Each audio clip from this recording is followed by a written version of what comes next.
horror movie, I wouldn't die. Do you want to know why? Because obviously I'm going to get cast as the demon or the main character that just won't die. I'm kidding, I'm kidding, I'm kidding. We know that that role's going to Johnny Depp. Hashtag give Johnny Depp an Oscar 2019.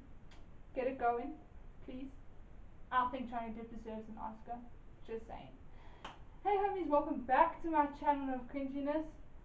Oh my gosh, I've missed the old intro. Did I like say that out loud? Because I don't remember taking a truth serum. Meanwhile, while we're telling the truth, I might as well tell you that I love horror movies. Did you guys like that segue? I like that segue. Watch that. I don't love horror movies. I am in love with horror movies. I mean, I would make out with. I think I'll just be leaving now. Seriously, I absolutely love horror movies.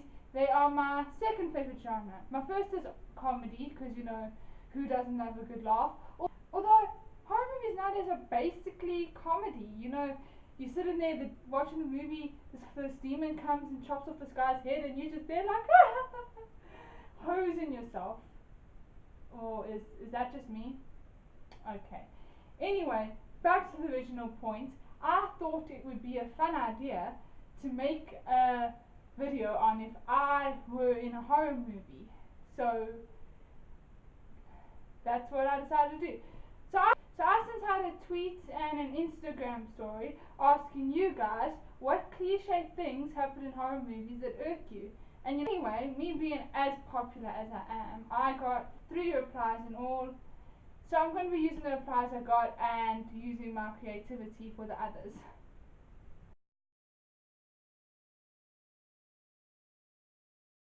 Let me be completely honest with you guys here. If I were in a horror movie, I'd never die. And you know why? Because I'm not an idiot. Okay, granted I am an idiot in some aspects, you know, like math. And I'm not talking about the simple math like 2 plus 2 equals 18 and 1 minus 1 is negative 6. I'm talking about the difficult math. You know, the algebra and the trigonometry that I don't even know what it's about because I never went to that class. Something with triangles, isn't it? I don't know. Anyway, I talk about that kind of math. I'm stupid in that aspect. Why am I rambling on about math? Back to the thing. So the first reply I got on Twitter was from a friend, and he said, "Going into a place alone." Why? Why do people in horror movies always split up? Don't be alone. Have you ever heard of safety in numbers? Well, clearly not, because there'll be a group of 3 friends. The one's terrified, the other one's boyfriend's like, "Oh, babe, it'll be okay," and then there's one person's like, "I know what we need to do. We should split up." I'm sorry. When did you become Fred from Scooby Doo and say, "Let's split up, gang"? What are we gonna do? I don't know. We have to do something. We have to get out of here. We have to figure out what that was. Guys are overthinking this. The obvious thing to do is split up. So you can go check all the upstairs bathrooms, and you can check all the upstairs bedrooms, and I'll go downstairs and check what that loud noise is. I'm gonna be like, okay, you go check the bathroom upstairs. You go check all the bedrooms upstairs. I'm gonna go downstairs into the basement and see what's happening there. Personally, I can't make a phone call without being anxious. And now you want my nervous wreck of a person to go downstairs and check what's happening in the basement?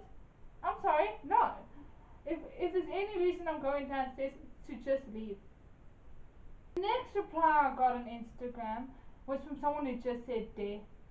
And yeah, sure, it's a cliche thing that happens in horror movies, but they need that. So I don't know how to incorporate that into a video, so we're going to skip that one. The next reply is also from a very good friend. He said when the car doesn't start or when people go into basements. So that's what we're talking about next. I would make a skit for the car one, but it's light out, so I can't really add a car scene in it because in horror movies it always happens in the dark, so I can't add that one. But I'm just going to explain it to you guys. So you're running from this ghost demon murderer serial arsonist, whatever, and you run out the house and you get in your car. You're sitting in the driver's seat and you turn the key and it goes like an old fashioned Ford made of rubber, tin and board. No, it doesn't start. Honestly, how often doesn't your car start? And like, yeah, sure, your car could be having some car trouble, but when you drove up to this house in the beginning of the movie, your car was perfect. It worked fine. And you're like, okay, park. Oh my gosh, I love my car, my brand new car that shouldn't have any problems with it. Now, when you need it to work, it's just like, nope, it's not happening. Seriously, how often does it actually happen?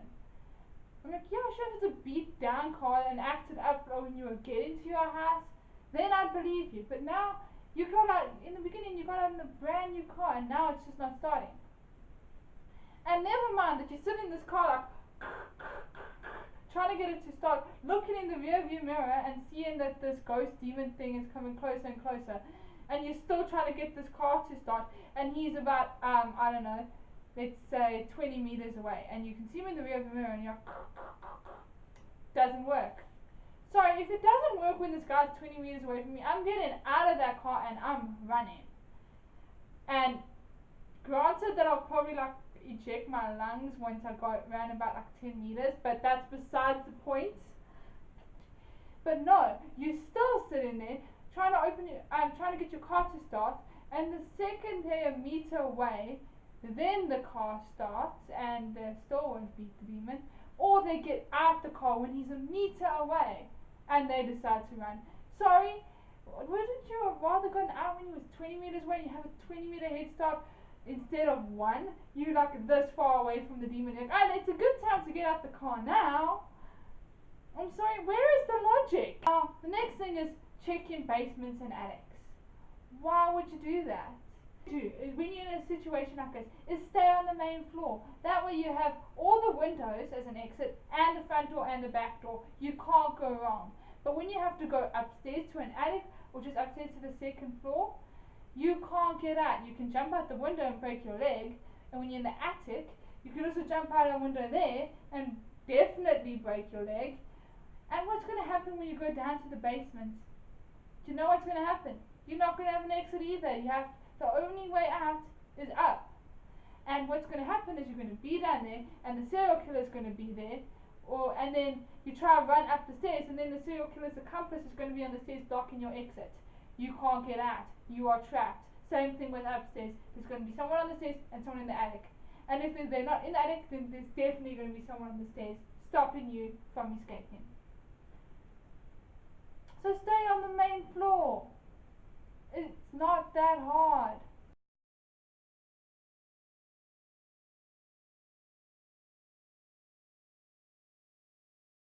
Anyway guys, thank you so much for watching this video. If you liked it, please give me a big thumbs up. And you can subscribe to my channel by clicking my bubble over here. My other channel's bubble is there, and my last video is here. I hope you're having an amazing week, and I'll see you in the next video. Bye!